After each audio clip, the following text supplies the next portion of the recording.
Every honeybee fills with jealousy when they see you out with me. You're much sweeter. So Bees traveled all the way from West Virginia just to be here today. And I'd like to introduce someone I feel really fortunate to consider my friend. Ladies and gentlemen, Bee.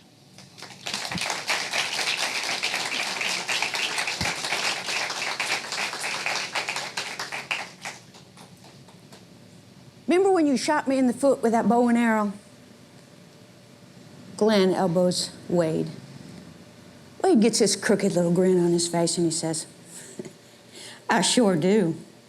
And you squealed like a pig, didn't you?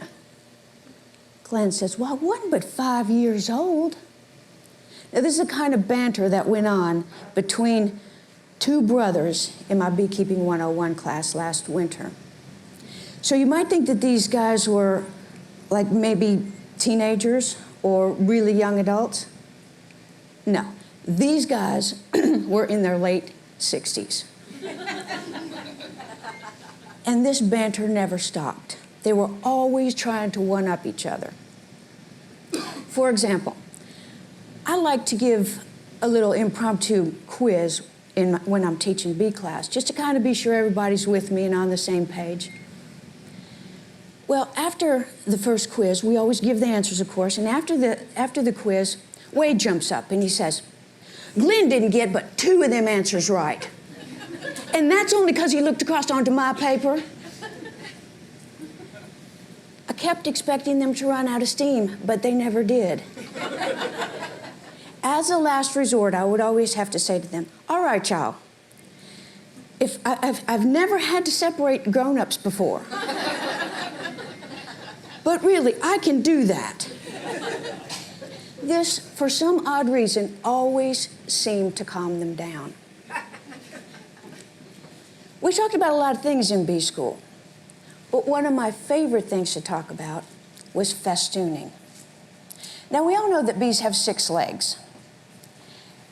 And with 2 of those, the legs kind of work in tandem, kind of in pairs. So with 2 of their legs, they're holding on to a bee next to them. With 2 more of their legs, they're taking the wax that they make from their own bodies, and they're putting it in their mandibles, their jaws, and they're chewing it. They're making it nice and pliable. So with the last 2 legs, they take that beautiful white wax and they form it into the perfect 6-sided cell. That becomes the hive. They join this cell with the ones that their sisters have made. And this becomes home to them. This is comb building. They'll fill this with all of the wonderful things that the hive needs. The food supplies they need to get through the winter, their stores. Or maybe the queen will put her babies there.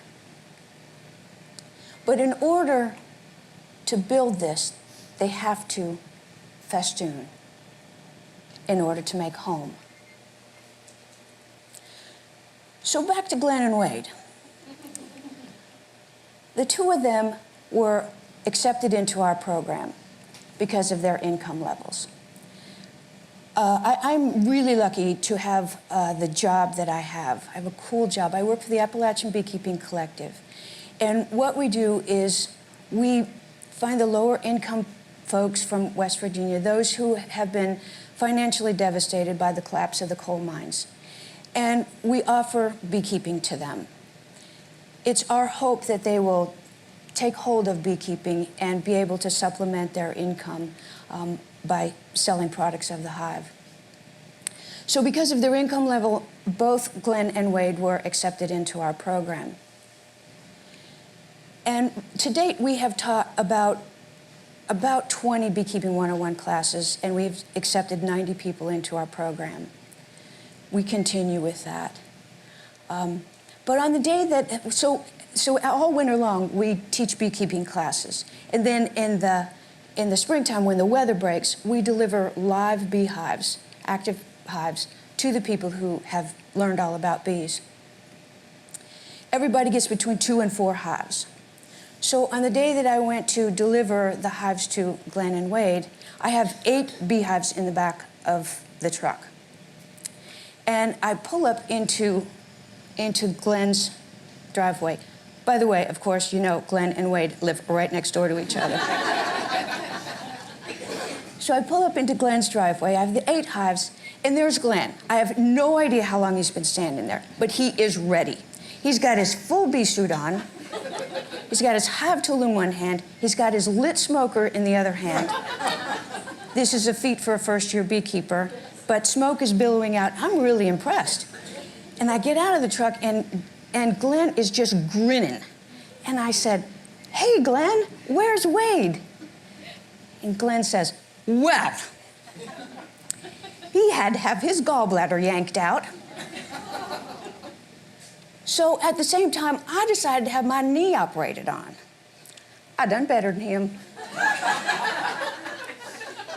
He's had some complications. He ain't coming." So there was nothing to do but unload these 8 beehives and set them up at the edge of the field as we had talked about. And as we finished the last of the 8 beehives, we went back to the first one because the bees by now have calmed down. And I have to say I was really, really proud of Glenn because he remembered so much of bee school as we began to go through that first hive in a hands-on kind of way. We took off the top, smoked the bees, and he gently, gently pulled up the first frame. We examined it and went through the rest of the hive. We found the marked queen, and we got to that very last frame. And there on the last frame, as Glenn picked it up so carefully, we could see that the bees had not finished with that frame yet. They had not put wax all over it. And Glenn is standing there holding it, and he was so careful with it that the bees did not even get disturbed. It was as if they didn't even know we were there, because there, stretched across from one end of that frame to the other, the bees were festooning. You could already see beautiful, soft pieces of wax being formed in the background. It was wonderful. And in the quiet that ensues, when time disappears, I heard Glenn whisper, not to me, and really not even to himself. The words just slipped out like soft, fresh wax. Wow, Wade is really going to like this. Imagine what our world would be like if we could just drop everything and be willing to festoon, to take each other's hands and fill the voids in our lives so that we could create a place we could all call home.